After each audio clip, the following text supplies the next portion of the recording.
मेरा नाम रुस्तम है। मैं क्लास 10th का छात्र हूँ। मेरा नाम आदिप है। मैं क्लास 10th का छात्र हूँ। हम दोनों ने मिलकर ये मॉडल बनाया है। इस मॉडल का नाम है रेन वाटर हार्वेस्टिंग। इससे हम ये समझाना चाहते हैं कि इसे हम हिंदी में पानी बचाने की क्रिया कहते हैं। इसे हम हिंदी में वर्षा जल संचयन कहते हैं। और इससे ये एक ऐसी तकनीक है जिससे हम वर्षा के जल को बचा सकते हैं और आने वाली पीढ़ी के लिए शुद्ध रख सकते हैं।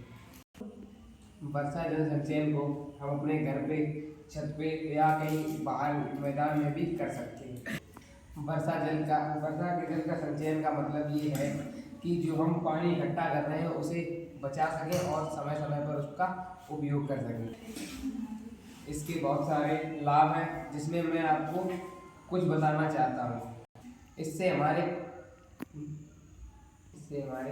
पानी की बचत होती है और जो हमारे छत पे जो पानी भरता है उससे हम बचत कर सकते हैं और अपने कार्य में उपयोग कर सकते हैं और जल संकट को भी दूर कर सकते हैं। दूसरा लाभ इसका यह है कि जो जमीन के अंदर जो जल का जो स्तर है वो अभी बहुत नीचे गिर रहा है, तो इससे यह हम कर सकते हैं कि जल का जो स्तर है वो ज़्यादा तेज़ी से नहीं गिरेगा और इससे पानी की बचत भी होगी और जो जल का स्तर है वो ऊपर होगा।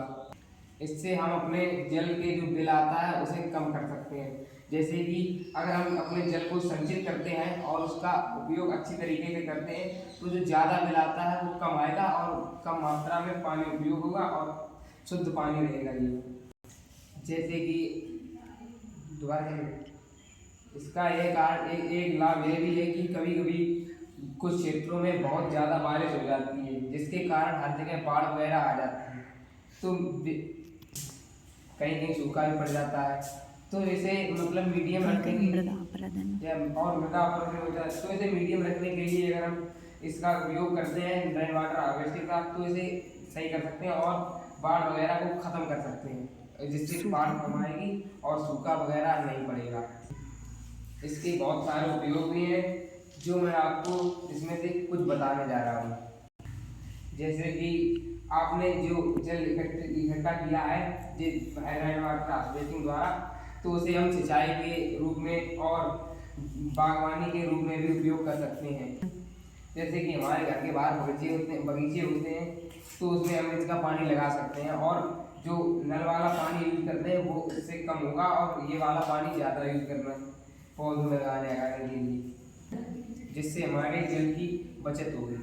इसे हम सफाई के काम में भी उपयोग कर सकते हैं, जैसे कि घर में पोछा वगैरह लगाना हो तो इसका पानी उसके लिए सही रहेगा। वर्षा के द्वारा जो जल हमने इकट्ठा किया है उसे हम शुद्ध करके, जैसे कि ये बनाया है उससे हम शुद्ध करके पीने योग्य बना सकते हैं।